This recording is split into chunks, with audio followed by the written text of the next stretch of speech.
سب تمہارا کرم ہے آقا، یہ بات اب تک بنی ہوئی ہے، یہ سب تمہارا کرم ہے آقا۔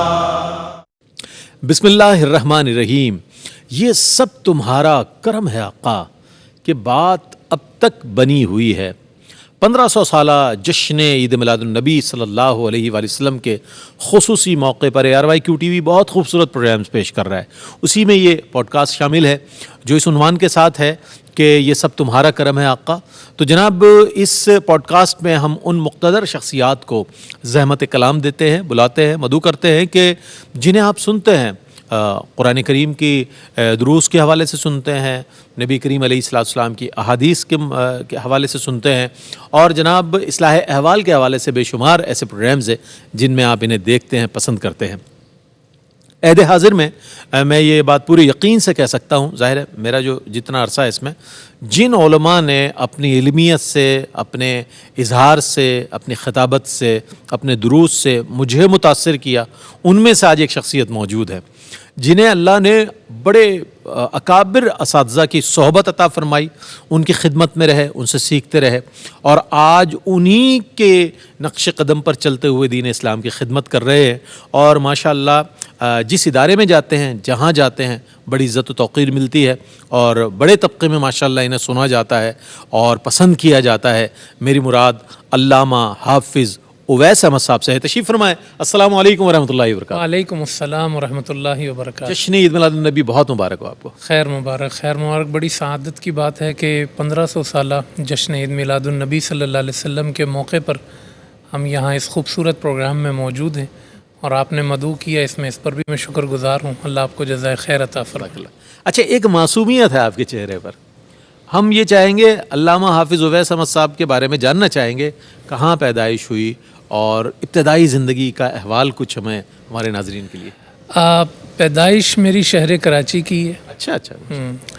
اور البتہ تعلق جو ہے وہ آباء و اجداد کا آزاد کشمیر سے ہے، اور آزاد کشمیر میں خواجہ فیملی سے میں بلونگ کرتا ہوں، اور فیملی ہماری خواجہ کہلاتی ہے، اور آزاد کشمیر میں عباس پور کا شہر ہے، اور اس کے جو ساتھ کے گاؤں ہیں، دریک، نکر، شادرمن، یہاں ہماری فیملیز رہتی ہیں۔ اچھا اچھا۔ اور ان دیہاتوں سے اور ان گاؤں سے ہمارا تعلق ہے، اور بلند و بالا پہاڑ اور خوبصورت وادیاں اور چشموں کا وہ شہر۔ آپ کے لہجے سے ہی پتہ چل رہا ہے کہ کتنی خوبصورت جگہ سے آپ کا تعلق ہے۔ ماشاء اللہ۔ ہمارے جو دادا ہیں وہ ملٹری میں تھے۔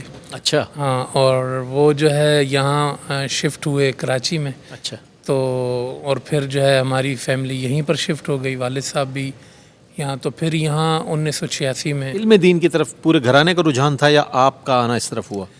بڑا اچھا آپ نے سوال کیا کہ دین کی طرف جو اصل رجحان تھا وہ دادا کا بھی تھا، دادی کا بھی تھا، والد کا بھی تھا، اور والدہ کا بھی تھا۔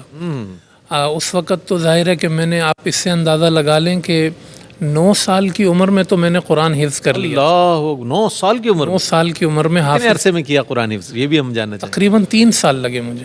9 سال کی عمر؟ 9 سال کی عمر، کم عمر ہوتی ہے کھیلنے کودنے کی، جی جی، جس میں سمجھ ہی نہیں ہوتی بندہ کرنا کیا اس کو۔ جی جی، تو اس کے پیچھے جو ہے نا وہ دادا دادی کی ریاضتیں تھیں۔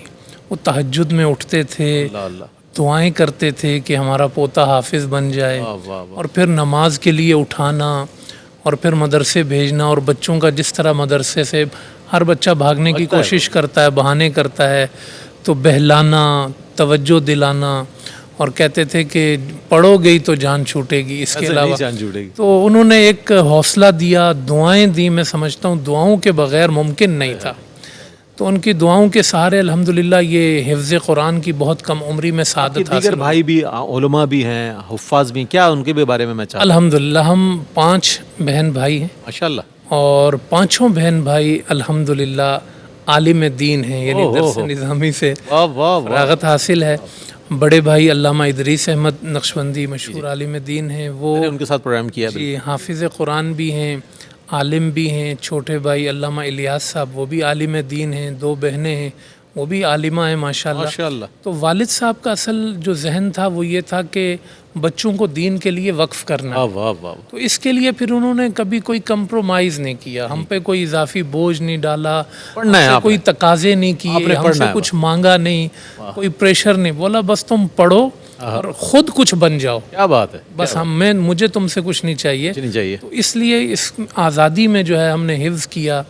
پھر الحمدللہ اکیڈمک کوالیفیکیشن کی طرف, عصری تعلیم کی طرف آئے تو اس میں کیا صورتحال رہی؟ جی بی اے تک میں نے تعلیم حاصل کی. ماشاءاللہ. اور جو ہے وہ اب تیاری کر رہے ہیں آگے بھی ماشاءاللہ. اچھا ماشاءاللہ ماشاءاللہ, یہ سلسلہ جاری ہے. تو ہاں ابتدائی تعلیم کا آپ نے بتایا, پھر درس نظامی کا سلسلہ جو ہوا وہ کس عرصے میں اور اس کا کیا ہے؟ قرآن کے بعد جو ہے وہ ہمارا خود ایک شوق تھا کہ کسی بڑے مدرسے میں جانا ہے, پڑھنا ہے, عالم دین بننا ہے. تو مولانا شعیب قادری صاحب, ان کا ہماری فیملی سے بھی تعلق ہے, شہر کراچی میں ان کا جو ہے یہاں پر یعنی وہ موجود تھے. تو پھر ان کے ساتھ ہم دارالعلوم نعیمیہ گئے. اچھا نعیمیہ. وہ ہمیں لے کر گئے دارالعلوم نعیمیہ پکڑ کے. وہاں بزرگ عالم دین علامہ جمیل احمد نعیمی, مفتی جمیل احمد نعیمی صاحب, جمیل احمد نعیمی رحمۃ اللہ علیہ, یقیناً آپ ان کی شفقتوں سے واقف جی ہوں گے. بالکل بالکل. ان کے بارگاہ میں ہمیں پہنچا دیا. واہ واہ واہ. وہاں جو ہے وہ داخلہ ہوا اور پھر ہم بھائی وہاں ابھی حفظ قرآن میں انہوں نے داخلہ لیا. اور علامہ ادریس صاحب جی انہوں نے اس وقت انہوں نے لیٹ شروع کیا. وہ بھی نعیمیہ سے ہی فراغت ہوئی؟ ہاں ان کی بھی, انہوں نے نعیمیہ میں جو ہے وہ حفظ سے آغاز کیا اور میں نے درس نظامی سے آغاز کیا. اچھا اچھا. تو درس نظامی کی 8 سال آپ نعیمیہ میں؟ جی تقریباً 7 سال یہاں پر رہے. کچھ فیز پھر تعلیم کا جامعہ ندرۃ العلوم میں رہا. وہ ایک شوق کی بنا پر میں وہاں کے اساتذہ کے پاس بھی گیا, اور وہاں جیسے دارالعلوم نعیمیہ میں ہم نے کچھ سال پڑھا تھا, تو جامعہ ندرۃ العلوم میں بھی جو ہے وہ کچھ کتابیں کچھ سال جا کے وہاں پہ بھی.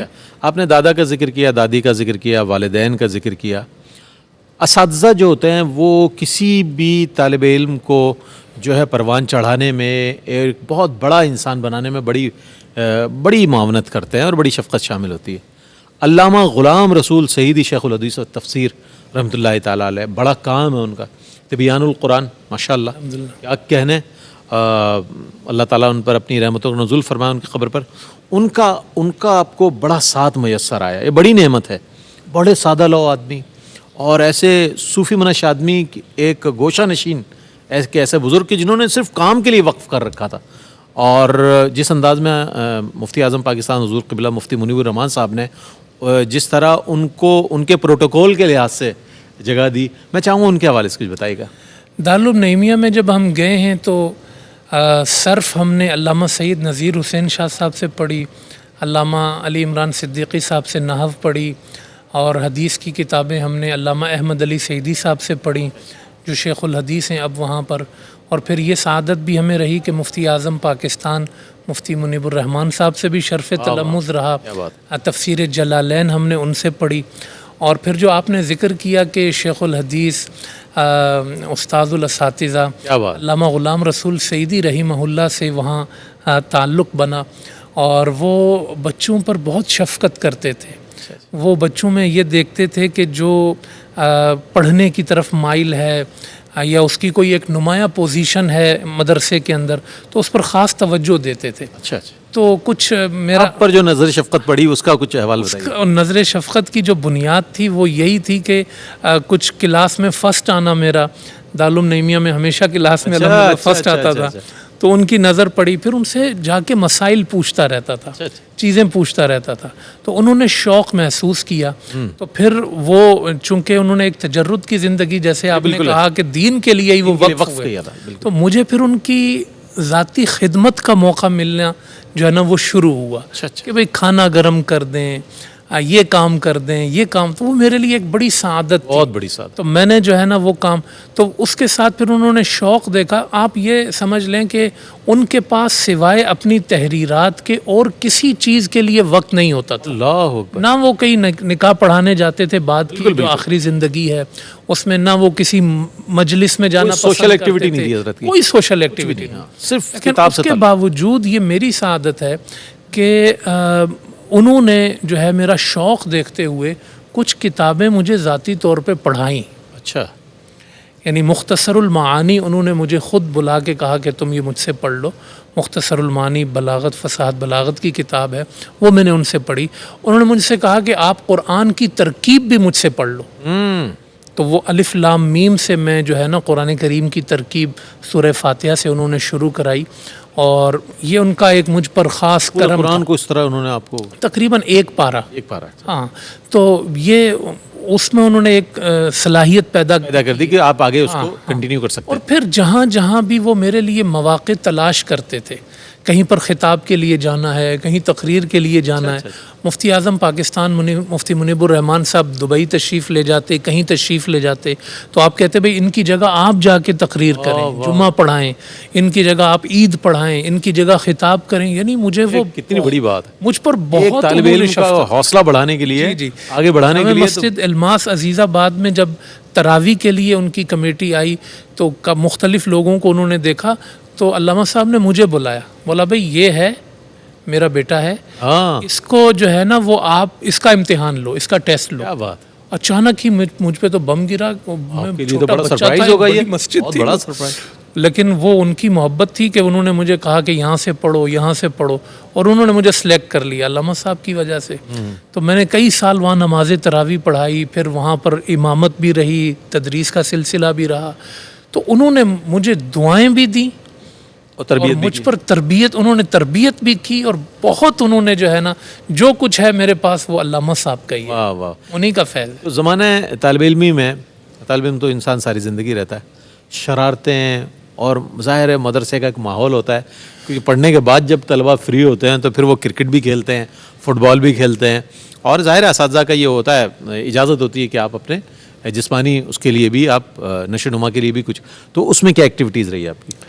شرارتیں تو بچپن سے ہی, مدرسے میں آنے سے پہلے بھی, مدرسے میں آنے کے بعد سے شرارتی ہیں. ہاں, تو مطلب یہ سلسلہ تو, طبیعت بھی میری زعفرانی ہے, بجے بجے کہیں بیٹھے رہنا صاحب نے کبھی نہیں دیکھا ہے نہیں, اور حاضر جوابی بھی اللہ پاک نے کچھ تھوڑی بہت عطا کی ہے. آپ نہیں اچھی خاصی ہے. محفل کے اندر جو ہے کہیں پر بھی جو ہے بیٹھتے ہیں تو الحمدللہ یہ تو ایک مزاج یہی ہے, ہنسی خوشی کا مزاج ہے, شرارتوں کا ہی مزاج ہے, اس کا اپنا ایک زندگی کے اندر زندگی کا مزہ ہے اس میں, یہ تو تا حیات رہنا چاہیے. بہت اچھی بات ہے, بہت اچھی بات. تو آپ یہ کیا سمجھتے ہیں کہ آج جو طلباء جس طرح پڑھ رہے ہیں, اور بڑی معذرت کے ساتھ میں ان لوگوں کو بھی ایڈریس کروں گا یہاں پہ, کہ جو چند سال پڑھنے کے بعد ایک دم سے سوشل میڈیا پر آ کر فتاویٰ دینا شروع کر دیتے ہیں, دینی مسائل پر بات کرنی شروع کر دیتے ہیں, کیا یہ محتاط روش ہے, یا اس کے لیے باقاعدہ ایک تربیتی مرحلے سے گزرنا چاہیے جیسا کہ آپ گزرے اور اساتذہ کی صحبت آپ کو ملی؟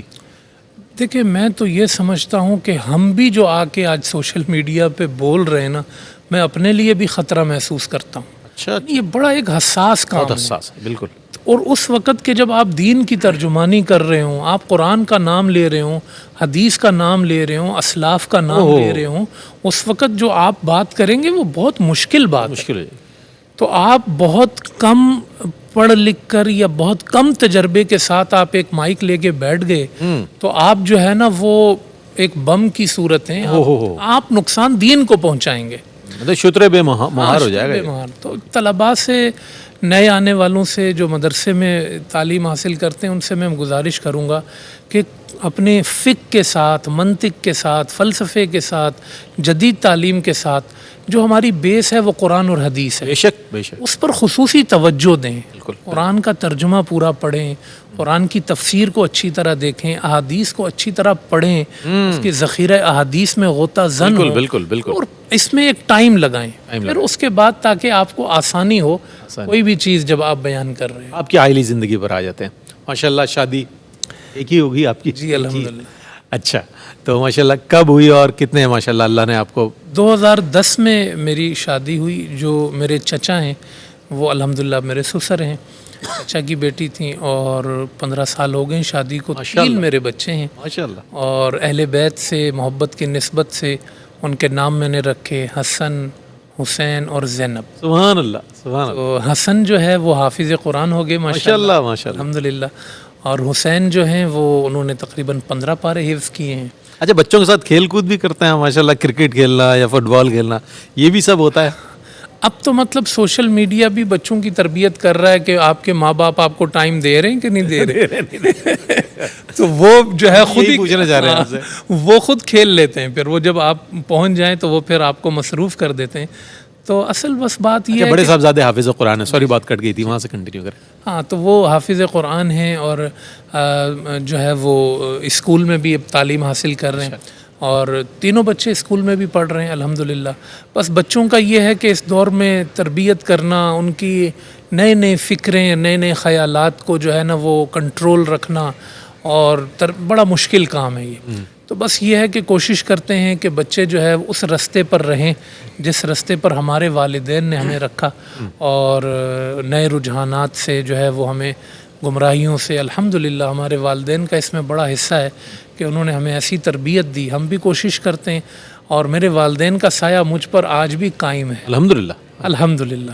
اللہ ان کو اور زندگی دے، صحت دے، سلامتی دے. انہیں کی دعائیں ہیں آپ کے ساتھ. آج بھی میرے والد تہجد میں جلدی اٹھ جاتے ہیں اور وہی فجر کے لیے اٹھاتے ہیں. خوش بخت ہے آپ. وہ جو دادا سے مجھے برکات ملی تھی والد صاحب کے ذریعے آج بھی مل رہی ہیں الحمدللہ.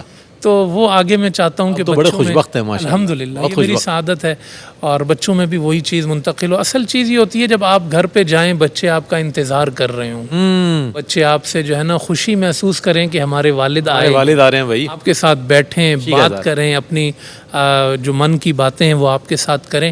تو یہ اصل بچوں کے ساتھ. بالکل. ہم بھی جب گھر جاتے ہیں تو بیٹی سب سے پہلے دروازے پہ ہوتی ہے. بیٹی سب سے پہلے آتی ہے، سب سے پہلے کہ پپا آ گئے ہیں، اور بیٹا بھی ظاہر ہے، بیٹے بھی. تو میں یہ آپ سے پوچھنا چاہوں گا کہ آج الحمدللہ، یہ بات یہ نہیں کہ آپ کو دیکھ کر رہا ہوں، میں دیکھنے میں آیا کہ آج ائمہ مساجد جو ہے ان کے قریب ہوتے جا رہے ہیں نمازی. پہلے ایسا نہیں تھا، لوگ نماز پڑھ کے نکل جاتے تھے. تو وہ کیا طریقہ کار ہے آپ کا؟ وہ کون سی محبت ہے، وہ کون سی روش ہے کہ آپ نے ماشاءاللہ اپنے جو مقتدی ہیں ان کے ساتھ بھی ایک بہت اچھا آپ کا وہ باقاعدہ ربیع الاول کا جلوس ہو. میں اس بات کا گواہ ہوں، آپ کے علاقے میں مرکزی جو جلوس ہوتا ہے، تو اس میں آپ نے ہم ذہن لوگوں کو بنانا، ایک جماعت تیار کرنا.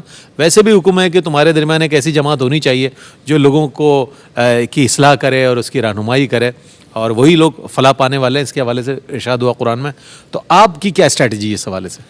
دیکھیں، بنیادی طور پر ایک جو اخلاق ہیں، اخلاق نبوی جو آپ کے ہونے چاہیے وہ ہر فیلڈ میں ہونے چاہیے. جب بھی آپ با اخلاق ہو کر کسی بھی شعبے کو تھامیں گے، حضور کی اخلاق ایسی چیز ہیں کہ جو آپ کو وہاں اس ادارے میں، اس جگہ پہ، وہ کوئی بھی فیلڈ ہو، آپ کو محبوب بھی بنا دیں گے. وہاں پہ لوگوں سے آپ کا اچھا تعلق بھی بن جائے گا. حضور جہاں گئے، آپ مسجد میں تھے تب بھی لوگ آپ کے دیوانے تھے. آپ نے کاروبار کیا، لوگ وہاں بھی آپ کے دیوانے ہو گئے. آپ میدان جہاد میں تھے تو دشمن آپ کے دیوانے ہو گئے. یعنی کوئی چیز، ایک پرسنالٹی جو ہوتی ہے وہ اخلاق سیکھنے چاہیے. ہر بندہ جو ہے، مسجد میں آپ امام ہیں، الحمدللہ میں خود امام مسجد ہوں، خطیب مسجد ہوں. کتنا عرصہ ہو گیا؟ مجھے تقریباً 20 سال ماشاءاللہ ہو گئے. ماشاءاللہ الحمدللہ 20 سال ہو گئے. اور مصلی یعنی تراویح پڑھاتے ہوئے کتنا تراویح سال؟ بھی تقریباً پڑھتے ہوئے مجھے 24-25 سال ہو گئے ہیں ماشاءاللہ الحمدللہ. اس کے بعد درس قرآن کا بھی سلسلہ ہوتا ہے؟ جی. تو یہی میں عرض کر رہا تھا جو آپ نے سوال کیا کہ ایک تو اخلاق اچھے ہوں، پھر اس کے ساتھ ساتھ دیکھیں آپ مسجد میں گئے تو آپ کی ذمہ داری ہے ارشاد و رہنمائی. بالکل. اور اس کی بنیاد ہے قرآن. آپ جو ہے نا وہ لوگوں کو ٹلائیں مت. آپ جو ہے نا وہ یہ نہیں کہ بس تھوڑا سا یہاں سے لے لیا، تھوڑا سا یہاں سے بات کر لی، کچھ اخبار سے پڑھ لیا کر کے جان چھڑا لی. آپ ایک پورا نظام بنائیں کہ لوگوں کو جو ایک نصاب بنانا ہے تبلیغ کا، ارشاد کا، وہ کیا ہو. میں الحمدللہ جامع مسجد ناخدا میں امام و خطیب ہوں. 2005 کے اواخر میں گیا تھا اور میں نے جاتے ہی پہلے ہی ہفتے اتوار والے دن درس دینا شروع کر دیا تھا، درس قرآن. آج تک جاری ہے؟ آج الحمدللہ اس کے 26 پارے ہوئے 20 سال میں. ماشاءاللہ. حضرت ایک وقفہ ہے. جی. بہت ہی کمال بات آپ نے ارشاد فرمائی. 26 پارے ہیں اور ہر اتوار کو درس ہو رہا ہے. تو کتنی ڈیٹیل میں یہ درس ہوتا ہوگا، اس پر بات کریں گے. ایک وقفہ ہے، وقفے کے بعد لوٹتے ہیں، ہمارے ساتھ رہیے. جی ناظرین، آپ کا خیر مقدم ہے. یہ سب تمہارا کرم ہے آقا. آج ہمارے ساتھ موجود ہیں علامہ حافظ اویس احمد صاحب، جو فرما رہے ہیں کہ میں نے اپنی ابتدا سے، یعنی کہ مسجد میں جب سے درس کا آغاز کیا 2005 سے، اور آج تک یہ درس قرآن جاری ہے. 26 پارے ہوئے ہیں. ہمارے یہاں پڑھنے والے تو اللہ اکبر ایک رات میں قرآن پڑھ جاتے ہیں. اچھی بات ہے. تو آپ جو درس دے رہے ہیں اس میں ایسی کیا خاص بات ہے کہ جو اتنے عرصے میں ابھی 26 پارے ہوئے، تو کیا کیا چیزیں اس میں آپ؟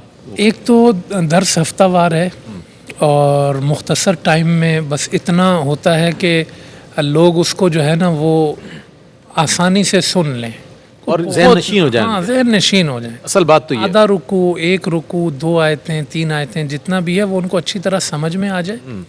اور دوسری بات یہ ہے کہ قرآن کریم جو ہے نا وہ ہر عہد کی کتاب ہے۔ اچھا، اگر آپ اس کو اس طریقے سے بیان کریں گے کہ اس واقعے میں سیرت میں یہ ہوا تھا، فلاں نے پہلے دور میں یہ ہوا تھا، اسی پہ آپ بات وائنڈ اپ کر دیں گے تو پھر آپ نے بات کو مکمل نہیں کیا۔ ہاں، تو اس میں بات کرنا اور اس کو آج کے عہد سے جوڑنا، ریلیونٹ، ہمارے مسائل کیا ہیں، قرآن اس کا کیسے حل پیش کرتا ہے۔ پھر میں کوشش کرتا ہوں کہ کئی تفاسیر اس میں پڑھوں اور پھر جو ہے اس کا خلاصہ بیان کروں۔ تو ہمارے ہاں یہ ہوتا ہے کہ ہمیں اپنی تقریریں کرنے کا زیادہ شوق ہوتا ہے کہ میں کیا کہتا ہوں، لیکن میں یہ سمجھتا ہوں کہ آپ کی عقائد، نظریات، اخلاقیات سب قرآن میں ہیں۔ آپ قرآن سے سب کو تربیت، آپ قرآن کی آیت سے لوگوں کو بتائیں۔ میں جمعۃ المبارک کا بھی درس دیتا ہوں، اس میں بھی تھوڑا بیان ہوتا ہے۔ جیسے ابھی آپ دیکھیں توہین رسالت کے قانون پر معاملات چل رہے ہیں، اسرائیل اور بہت ساری چیزیں چل رہی ہیں، بات کر سکتے ہیں۔ تو اب میں نے آج سورہ قلم کا خلاصہ لوگوں کے سامنے رکھا کہ جس نے حضور علیہ السلام کی گستاخی کی تھی وہ اللہ پاک نے اس کو کیسے جواب دیا ہے۔ سنسمہ علی الخرطوم، اس میں بہت باریکی، لیکن آپ حیران ہوں گے کہ وہ آپ پوری صورت پڑھیں گے تو ایسا لگے گا کہ آج نازل ہو رہی ہے، آج کے حالات پہ نازل ہو رہی ہے۔ تو اس لیے آپ قرآن کریم کو اس طریقے سے بیان کریں کہ وہ ہم سے آج کے زمانے میں گفتگو کرے، بات کرے، اس میں کوشش کرنی چاہیے۔ قرآن سے تعلق جوڑنا پڑے گا آپ کو، تعلق اس کے علاوہ کوئی حل نہیں۔ میں آپ کی گفتگو سے سمجھ پایا ہوں، اور جو آپ کے ساتھ پروگرامز کیے میں نے یہ محسوس کیا ہے کہ جس عالم دین کا قرآن کے ساتھ تعلق مضبوط ہے، جناب رسالت مآب صلی اللہ علیہ وآلہ وسلم کے ساتھ تعلق مضبوط ہے، اس کی بات میں اثر ضرور ہوتا ہے، اور یہی آپ کے دروس کی کیفیت ہے۔ میں آپ کے دروس کی جانب آتا ہوں۔ یہ تو آپ نے ایک ہفتہ وار بتایا، آپ کے ویسے بھی درس قرآن محافل میں بھی ہم نے دیکھا ہے بہت پسند کیے جاتے ہیں، ٹو دا پوائنٹ بات کرتے ہیں آپ۔ جس آیت کا انتخاب کرتے ہیں ابتدا میں، وہیں اس کو اتنا اچھے انداز میں بریف کرتے ہیں کہ لوگ خوش ہو کر جاتے ہیں کہ آج ہم نے درس قرآن سنا ہے۔ یہ بھی ایک ماشاءاللہ اللہ نے وصف دیا۔ جی الحمدللہ، مجھے اساتذہ کرام جیسے مفتی اعظم پاکستان ہیں، علامہ غلام رسول سعیدی ہیں، انہوں نے ان کے درس سنے، ان کے خطابات سنے، انہوں نے جس انداز میں بیان کیا ہم نے وہی انداز اپنایا، بہت عمدہ۔ تو ہمیں یہ سمجھ میں آیا کہ اصل بھی پھر یہی ہے۔ آج الحمدللہ کیو ٹی وی میں بھی میرا ہفتہ وار جو درس قرآن ہے الحمدللہ بہت اچھا ہے، وہ آغاز سے الحمدللہ چلا آ رہا ہے، اور اس میں جو ہے وہ ہم سورہ آل عمران ابھی شروع ہوئی ہے۔ اچھا، مختلف شہروں میں علاقوں میں پہچان بھی درس قرآن سے الحمدللہ بنی ہے۔ تو کراچی کے مختلف علاقوں کے اندر جو ہے وہ سلسلہ وار دروس قرآن ہی چل رہے ہیں مختلف علاقوں کے اندر، تو اس میں ہمیں جو ہے نا وہ بڑی آسانی بھی ہو جاتی ہے۔ اور ایک قرآن کی آیت میں لوگوں سے یہی کہتا ہوں، تم آج آپ ہمارے پاس آج آئے، آدھا گھنٹہ بیٹھے، ہم نے آپ کو ایک رکوع سکھا دیا۔ واہ واہ، ہماری یہ کامیابی، بہت بڑی بات ہے۔ بس یہ ایک سکون کی بات ہے۔ اصل چیز یہ ہے، سارے حالات اسی سے جڑے ہوئے ہیں، تو یہ رویہ نہیں رکھنا چاہیے، اور اس وجہ سے مسائل بھی پیدا ہوتے ہیں کہ لوگ جو ہے نا ایک آیت درس قرآن میں ایک آیت پڑھتے ہیں، پھر دوبارہ اس میں قرآن نہیں آتا، پھر ادھر ادھر کی باتیں، جھگڑے، لڑائیاں، یہ وہ۔ آپ قرآن سے پوری بات کریں، قرآن سے تربیت کریں، قرآن کا نصاب لوگوں کو دیں۔ قرآن نے کہاں اخلاقیات پہ بات کی ہے، اس نے سیرت الانبیاء آپ کو بتائی ہے، اس نے جو ہے وہ سیرت محمدی آپ کے سامنے رکھی ہے۔ قرآن کریم ایک آفاقی کتاب ہے، اور اس کے ساتھ جب آپ احادیث کو جوڑ کر بیان کریں گے تو کسی چیز کی ضرورت نہیں، اس میں تاثیر اللہ کی طرف سے ضرور پیدا اسی کی تاثیر ہے، اسی کی تاثیر ہے، باقی صحیح بات ہے۔ اچھا، پاکستان سے باہر سفر ہے، اور اگر سفر ہے تو کیا کیفیات رہی، میں چاہوں گا ہمارے ناظرین کے لیے اس پر بھی کچھ کلام فرمائیے۔ سفر حجاز الحمدللہ کئی بار اللہ پاک نے سعادت عطا فرمائی، عمرے کی بھی، حج کی بھی، ماشاءاللہ، اور والدین کے ساتھ بھی عمرے پر جانے کا شرف حاصل ہوا، فیملی کے ساتھ بھی جانے کا شرف حاصل ہوا۔ اسی طرح ایک سفر جو ہے وہ والدہ کے ساتھ، اور بڑے بھائی تھے ہمارے، سفر عراق بھی، اچھا ماشاءاللہ، اور یہ بڑا ایک منفرد سفر ہے یہ. کیا کیفیت تھی اس کی؟ میں سمجھتا ہوں کہ مطلب سفر حجاز اور سفر حرمین کے بعد جو ہے نا روئے زمین کا یہ بڑا مقدس سفر ہے. اچھا، یعنی کہاں کی زیارات پر آپ؟ ہم جو ہے وہ اس میں جو ہے وہ نجف اشرف گئے، مولا علی کی بارگاہ، مولا علی کی بارگاہ میں گئے، امام حسین رضی اللہ تعالیٰ کی بارگاہ میں کربلا گئے، اور جو ہے وہ امام موسیٰ کاظم اور حضرت سیدنا شیخ عبد القادر جیلانی، امام اعظم ابو حنیفہ. یعنی ہر قدم پہ ایک مزار، ہر قدم پہ ایک، اور پورے قبرستان وہاں پہ، انبیاء کی قبریں اور بڑے بڑے لوگوں کی قبریں. تو وہ ایک سفر جو ہے وہ زندگی میں یاد رہتا ہے. اور اب تو کثرت سے لوگ جاتے ہیں، بلکہ ہم تو وہاں پہ پہنچے تو ہم سارے علماء، نعت خواں، سارے حضرات پہنچے. میں نے کبھی کراچی کس کو چھوڑ کے آئے ہوں، یہ تو سارے ادھر آئے ہوئے آپ. تو بہت لوگ جاتے ہیں الحمدللہ، لیکن مجھے اس سفر نے جو ہے وہ بہت محظوظ کیا اور بہت اس میں جو ہے نا وہ برکات حاصل ہوئی. اچھا، آپ کیا سمجھتے ہیں کہ سوشل میڈیا نے، جہاں دیگر حوالوں سے اس پر ہم بحث نہیں کریں گے، اس کی موجودگی کے باوجود نوجوان جو ہے وہ علم دین کی طرف آ رہے ہیں، مذہب کی طرف ان کا رجحان ہے، یا یہ کہ افتراق اور انتشار کا شکار نظر آتا ہے آج کا نوجوان؟ کیا کہیے گا؟ چونکہ آپ خود محراب و منبر سے وابستہ ہیں اور آپ کا پبلک انٹریکشن ہے، بہت لوگوں کے ساتھ میل جول ہے، کیا محسوس کرتے ہیں آپ؟ مجھے جو ایک چیز جو کھلتی ہے اور بری محسوس ہوتی ہے وہ یہ کہ نوجوانوں میں بہت ایک اچھا رجحان جو دین کی طرف ہے، کیونکہ حالات اس طرح کے پیدا ہو گئے ہیں کہ آپ نے جیسے خود ابھی ماشاءاللہ کہا کہ قرآن اور حدیث کے علاوہ ہر ایک کو خود سمجھ میں آ رہی ہے، کوئی ٹھکانہ نہیں ہے. صحیح بات ہے. لیکن بہت سارے ایلیمنٹ ہمارے معاشرے میں ایسے پیدا ہو گئے جو لوگوں کو قرآن اور حدیث اور دین کے نام پر بزرگان دین کی بے ادبی کے ساتھ جوڑنے کی کوشش کر رہے ہیں. یہ جو سو کالڈ اسکالرز ہیں، یہ جو مسئلہ ہو گیا ہے نا کہ ہمیں دین سب تب سمجھ میں آئے گا جب میں امام ابو حنیفہ کو کچھ بولوں گا، جب امام شافعی کے خلاف کچھ بولوں گا، وہ میں نظر آؤں گا، وہ میں پتہ چلے گا کہ میں نے کوئی نیا دین پیش کیا ہے. یہ چیز آپ یقین کریں، یہ جو ہم تک حضور صلی اللہ علیہ وسلم کی سندیں پہنچ رہی ہیں، حدیث ہم تک پہنچ رہی ہے، حضور صلی اللہ علیہ وسلم سے ایک صحابی نے لی، صحابی سے تابعی نے لی، تابعی سے آگے محدث کر کے یہاں تک پہنچیں. یہ دین ان بزرگان دین کے تسلسل اور ان کی خدمات کے علاوہ کچھ بھی نہیں ہے. کیا بات. اور آپ انہی بزرگ کچھ چیزیں جو لوگوں نے غلط روایات یا غلط چیزیں بیان کر دی ہیں، آپ اس کو واضح کر دیں، وہ تو ہر ایک بتاتا ہے کہ بھائی یہ چیز غلط ہے، اور اختلافی مسائل کو ڈسکس ہی نہ کریں، آپ قرآن سنائیں، حدیث سنائیں، دیٹس آل. تو بزرگان دین کے ساتھ جو ایک لوگوں کو ایک غلط طریقے سے جوڑا جا رہا ہے کہ بزرگ ایسے تھے، اور یہ چیز بڑی بری سی محسوس ہوتی ہے.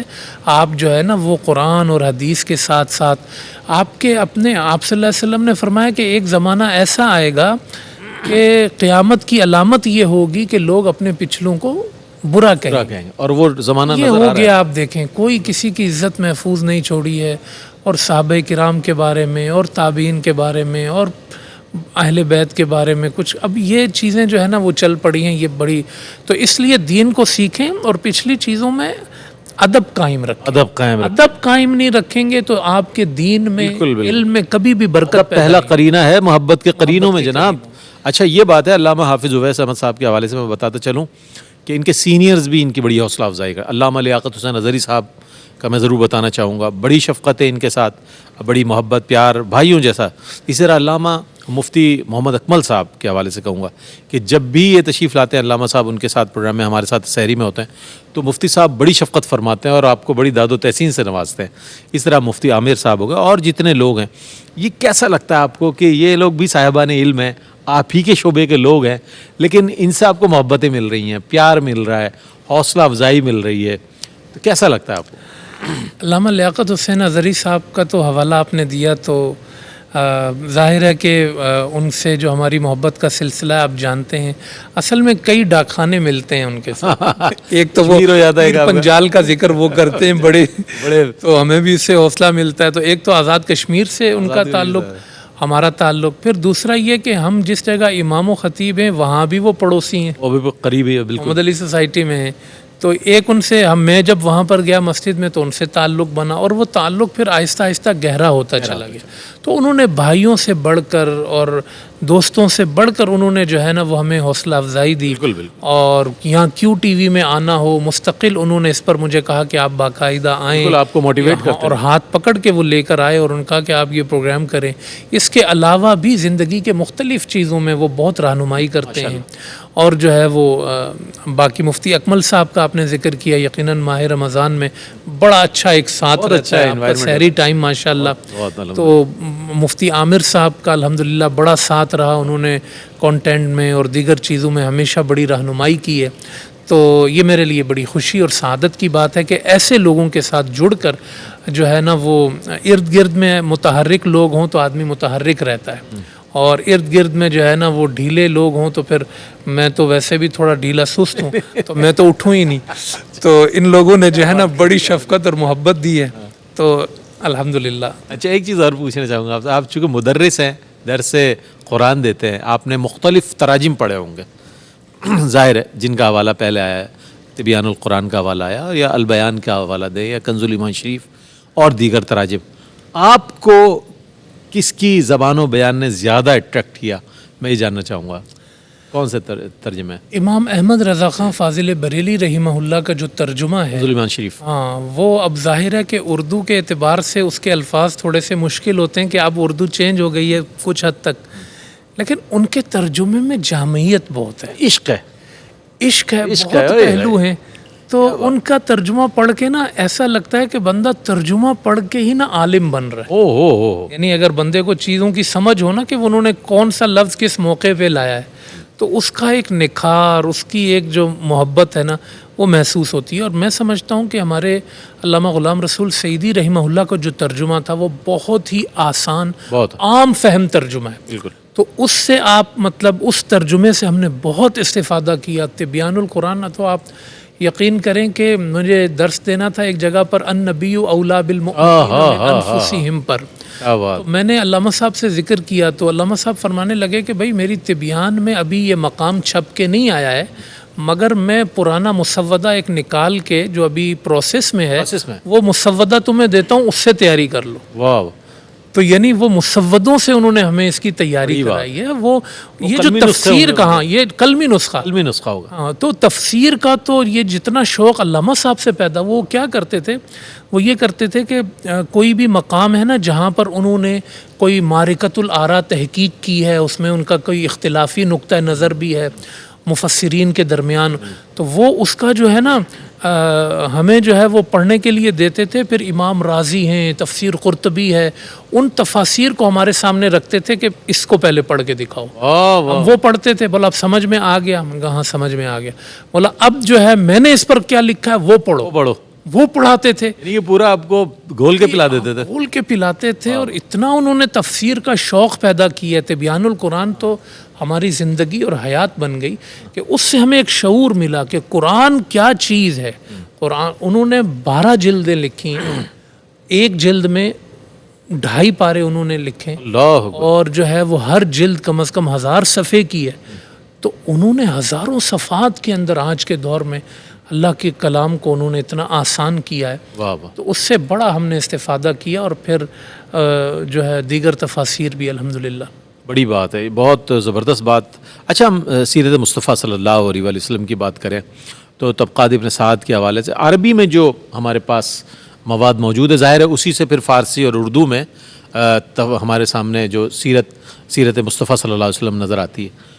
اردو میں جو کتب موجود ہیں سیرت کے حوالے سے, ان میں سے آپ کو کس نے زیادہ اٹریکٹ کیا, یا کسی نے اچھی کوشش کی کہ جناب سیرت کو بیان کیا جائے؟ سیرت النبی میں جو ہے وہ ایک تو معرکۃ الآراء کتاب جو ہے ضیاء النبی ہے, ضیاء النبی کیا کرم شاہ صاحب الازہری رحمۃ اللہ علیہ کی. تو وہ بلکہ خود علامہ غلام رسول سعیدی رحمۃ اللہ علیہ سے ایک دفعہ میں نے پوچھا کہ میں نے کہا حضرت سیرت پہ کچھ لکھیں گے آپ؟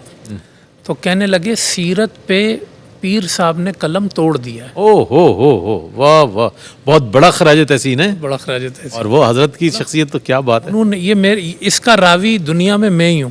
اگر کسی اور نے بھی اس کو سنا ہو, کسی اور سے یہ بات کہی ہو, وہ بھی کہے گا. راوی واحد آپ, اور بڑے مستند راوی ہیں آپ تو ماشاءاللہ. میں نے یہ سنا اپنے شب و روز دیکھیں آپ نے, اور ان کا جی انہوں نے یہ بات مجھے فرمائی, اور میں نے جو ہے وہ یہ ضیاء النبی کیا بات. الرحیق المختوم اچھی کتاب ہے سیرت پر، اور جو ہے وہ اردو میں اب تو بہت سیرت النبی پر لکھا گیا ہے، بہت کچھ لکھا. تو بہرحال اس میں جو سیرت النبی صلی اللہ علیہ وسلم میں جو کام ہے وہ آپ اردو کی کتابوں سے جو اصل عربی کی کتابیں ہیں ان تک اگر آپ پہنچ جائیں تو اس کی لذت جو ہے نا وہ. اچھا، علماء حضرات کا نعت خوانی میں بھی جانا ہوتا ہے اور نعت خوانی سنتے بھی ہیں، پسند بھی کرتے ہیں، اصلاح بھی کرتے ہیں. موجودہ دور کی نعت خوانی کے حوالے سے آپ کیا کہنا چاہیں گے؟ اس کی روش ٹھیک ہے یا اس میں اصلاح کی گنجائش؟ دیکھیں، موجودہ دور میں جو نعت خوانی کا سلسلہ ہے الحمدللہ اس کے جو ہے وہ فوائد بھی لوگوں نے دیکھے کہ اس سے نوجوانوں میں ایک ذوق و شوق پیدا ہوا. بالکل، عشق رسالت کا فیضان جو ہے وہ عام ہوا. مگر میں ہمیشہ یہ بات ذکر کرتا ہوں کہ ہم نے اس نعت خوانیوں کے جو محافل تھیں یا جو سلسلے تھے اس میں اصل جو ماخذ ہے قرآن کریم اس کی طرف رجحان کم کیا. یعنی اس میں آپ اس کو کم از کم بیلنس تو کریں. رات 3 بجے جو شخص، سوری بات کٹ رہی ہے آپ کی، 3:30 بجے جو شخص بڑے نذرانے دے رہا ہے اچھال اچھال کے، وہ اسی برابر میں جو مسجد فجر کی نماز میں وہاں نظر نہیں آ رہا ہے. جی بالکل، یہ جو چیزیں ہم نے اس کو ایک کلچر بنا دیا یا روایت بن گئی ہماری کہ جناب ہمارا ثقافتی ورثہ ہے. جی جی، عبادت تو اپنی جگہ ہے. میں اس پہ چند جملے کہوں گا. ایک تو فجر کی نماز کا جیسے آپ نے ذکر کیا، یہ نقصان تو کچھ بھی نہیں ہے.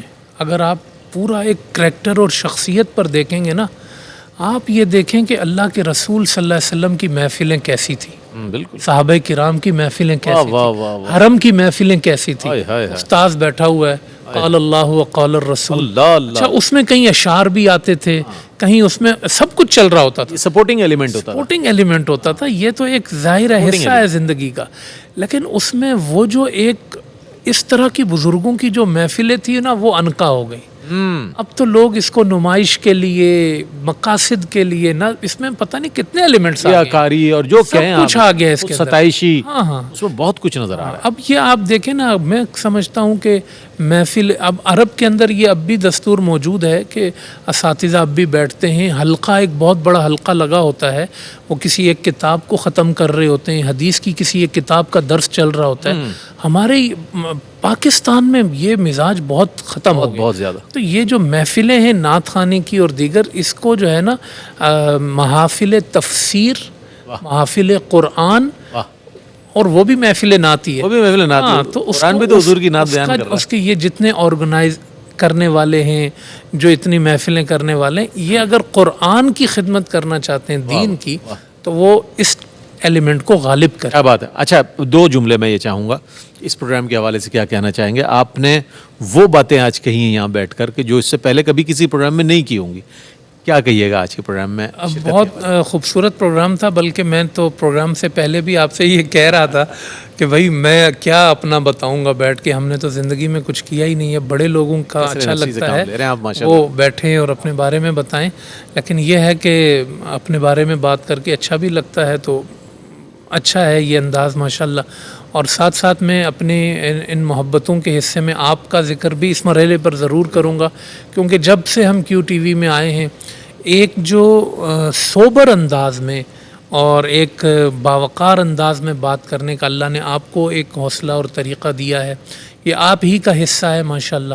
اللہ آپ کو اس میں برکتیں دے، اور جتنے پروگرامز آپ کیو ٹی وی میں کر رہے ہیں اللہ پاک ان کو بھی بابرکت بنائے. بہت شکریہ ادا کروں گا علامہ صاحب، آپ تشریف لائے. ناظرین محترم، جشن عید میلاد النبی صلی اللہ علیہ وآلہ وسلم کے حوالے سے یہ خوبصورت پوڈ کاسٹ آپ دیکھ رہے ہیں، جس میں ہم بہت ہی مقتدر شخصیات کو مدعو کرتے ہیں.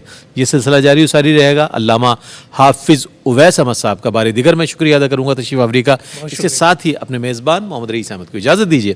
اللہ حافظ. یہ سب تمہارا کرم ہے آقا، یہ بات اب تک بنی ہوئی ہے، یہ سب تمہارا